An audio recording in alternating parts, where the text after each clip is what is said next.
Hi, welcome to This Week in Ames. I'm Susan Guiazza. On today's show, we'll check in with the Story County Auditor and learn more about the upcoming election.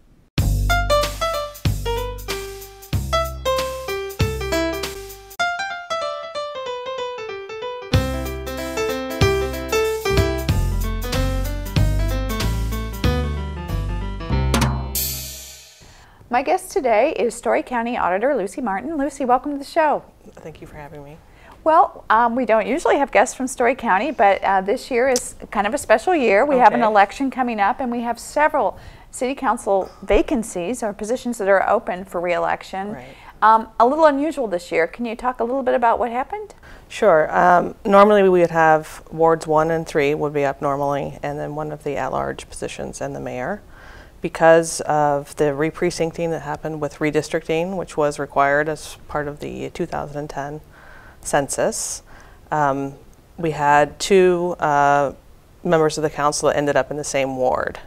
So what that did was that created a vacancy in one and then two incumbents in another, and that triggers those two positions to be on for a 2-year term for this election. So that the ward terms will not change in the future. It's just for the 2 years so that we can get 2 people back into the city council and get those wards on their schedule again. So we'll have staggered positions. Once again, this kind of gets us back into sync. Right. The way is to not think about the person, but the actual position. Some people, they want to follow the person. It's easier to follow the actual position for wards 2 and 4. So it will stay on the ballot 2-year term. Okay.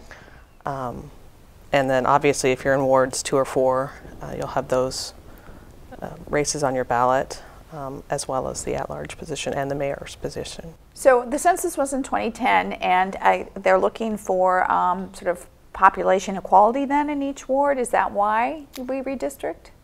Right. What happened is the federal government does the census, then the Legislative Services Agency divides the state into the state house and state representative and the congressional districts.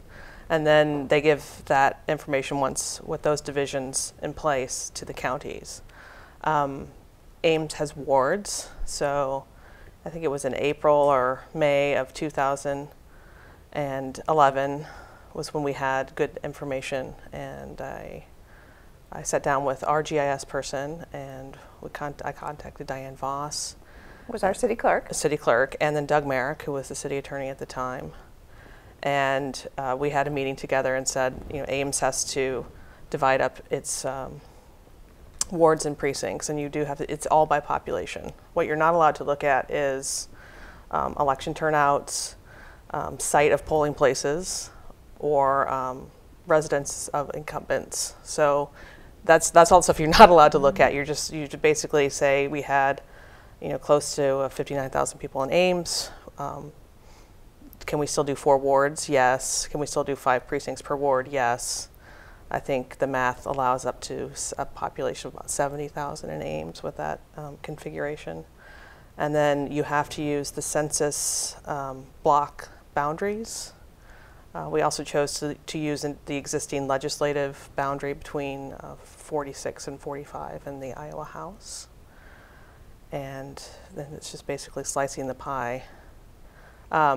You know, change is really hard for people. Right. It's really hard for my office. It was especially hard in a presidential election year, especially since the new precincts took effect January 15th, and then we had caucus, I think the week or 2 weeks before that, and that was really confusing because they had to caucus in the new precincts even though they didn't exist yet, because they would exist for the November election and the primary. So election day's coming up. Election day's coming up. It's Tuesday, November 5th. Right. I mean, the best way, if you haven't moved, the best thing to do is say, where did I go vote last November? A lot of people vote in a presidential election. So if you know where you voted last November and you haven't moved, that's where you're still voting, with the exception of Ames 2-4, which you said you're a member of. I am. I used to vote at the Somerset Clubhouse. Right. It was getting a little cramped there, and so we've moved that permanently to the Ascension Lutheran Church, which is the new church up on Bloomington Road.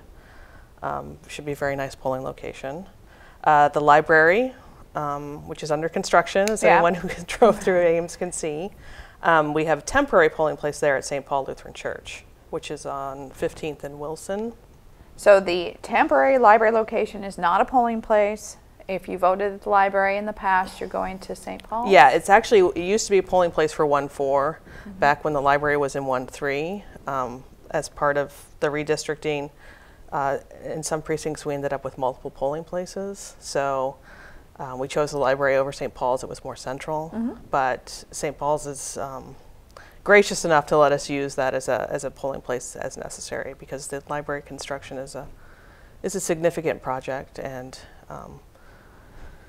I imagine we'll have the primary election there as well. From my understanding, the library won't be completed until the summer, late summer perhaps. Right. So I'm really hoping it's available for next November's gubernatorial election. So a lot of changes, just even with construction going on. So the St. Paul's will be a spot that those people can vote at until the library is back in its site. Right. So, I mean, the difference between that is when we changed 2-4 permanently, we mailed everybody a new card to show that their polling place is on that. We don't do that when we move a place temporarily. Okay. We do post the polling places for every election. That's part of our publication, and it's also on our website.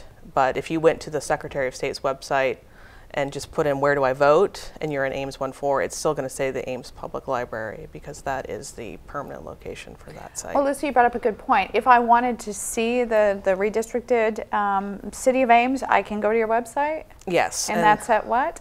It's storycountyiowa.gov, and that's all spelled out.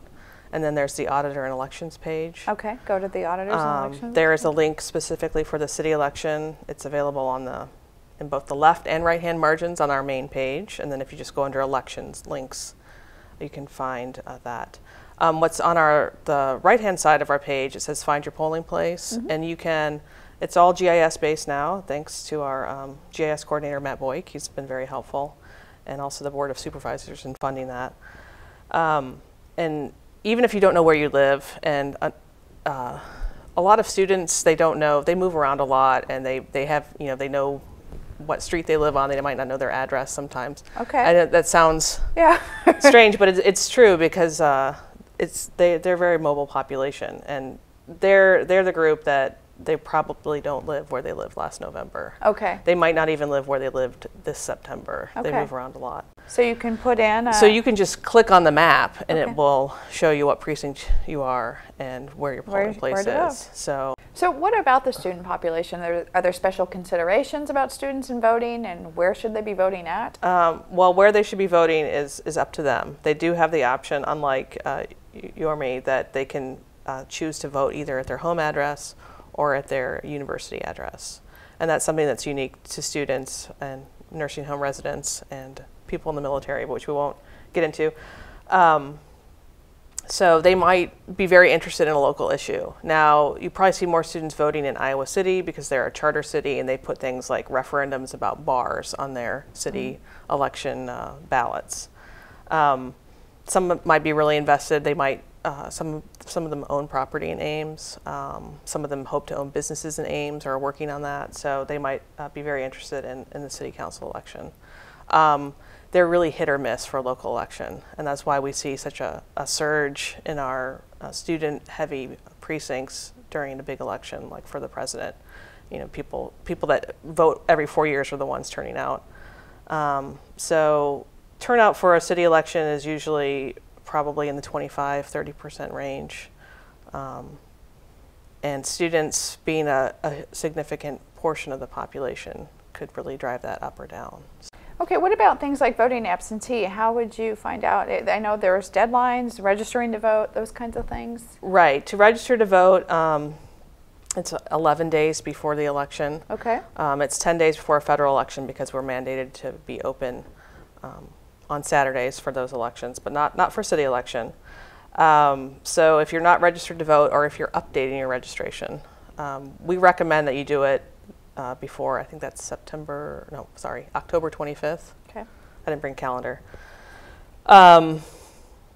You can register or update your registration at the polls. That does, add significantly to the time period you're going to be spending there.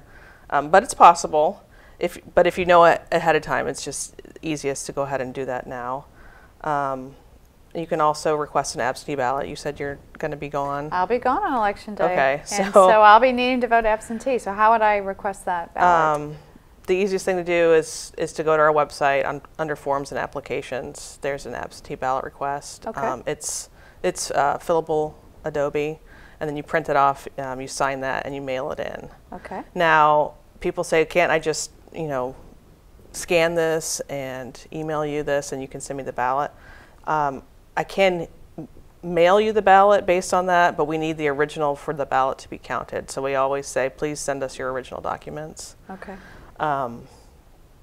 That's just a little quirk in the law. There's just, technology lags, or sorry, legislation lags behind technology, always. So a lot of people say, why can't I just do all this online? Why can't I register online? Why can't I request a ballot online? Why can't I vote online? Yeah. We still do all paper here.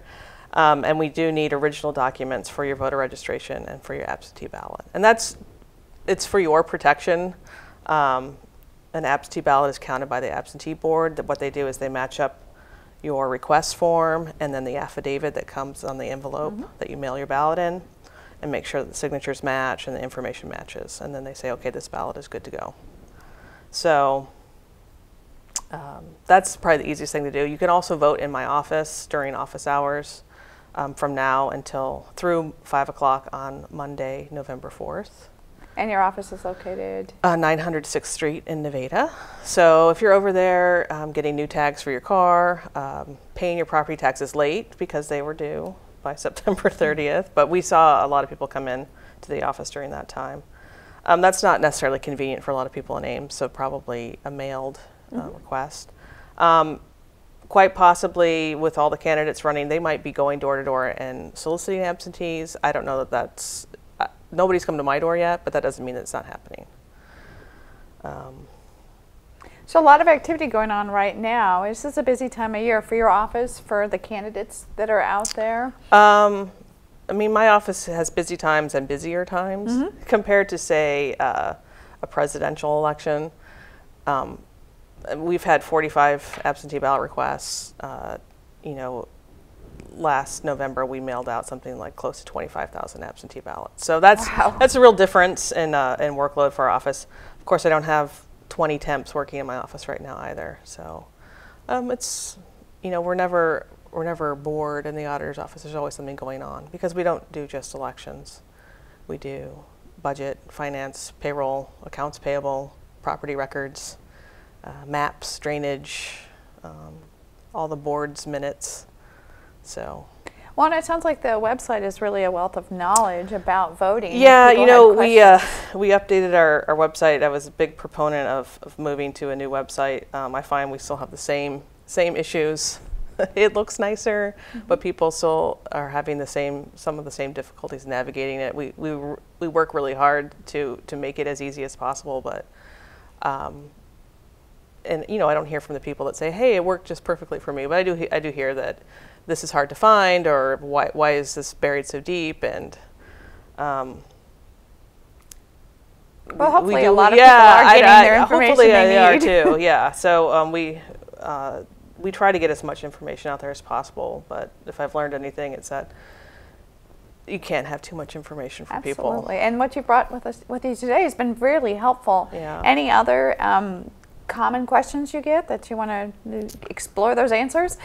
Everybody has a voter card and it has their polling place on it. I don't know if people keep those in their wallets. They're not required when you go to vote. So I think a lot of people look at them and then file them away or put them in a pile or stack them on a desk or whatever your method is. But that does list your polling place, and if you check to make sure that has your most updated residency information on it, then that's where your polling place is. You can also use that to change your voter registration. So it comes with a little area to correct that and mail that back to the office. So, and please just call our office if you ever have any questions. We're always happy to answer those questions. And what's that number? 382-7210. And not a long distance call from Ames. Right. People think it is. No, actually, and it's nice because we call Ames a lot, so that's not a long distance call for us to call in either. I think, to call co-locating it is, but so I don't really understand how area codes work and what's long distance and what isn't. But again, the website, a good place to start. You can call if you have questions. Lucy, thank you for sharing.